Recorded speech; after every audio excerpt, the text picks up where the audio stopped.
हे घ्या जेवा. मला हाताशी खवडावू म्हणजे हाताने भरवू. तुम्ही काय बाळ आहे? जेवा. एक काम करो, नीचे जावा आणि अंडी लईन आव म्हणजे साग बनावसं अंडन. खाली जावा आणि अंडी घेऊन या. संध्याकाळी रसा बनवायचा आहे. काय नाही जाणार? एक नंबर नो रेडो छे. हे कसं समजलं तुम्हाला मी रेडा बोलली? कारण तुम्ही रेड्यासारखे घरातच बसून असता है ना? काय तुम्ही मला म्हश बोलले?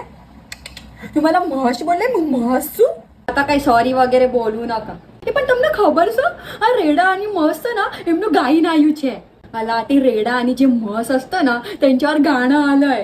हा तुम्हाला सांभाळायचंय? मला तुम्हाला ऐकायचंय? तुम्हाला एक बी ठुमके पण मारून दाखवते त्या गाण्यावर. तुझा रेडा मी तू माझी मस्त, तुझा रेडा मी तू माझी मस्त, तुझा रेडा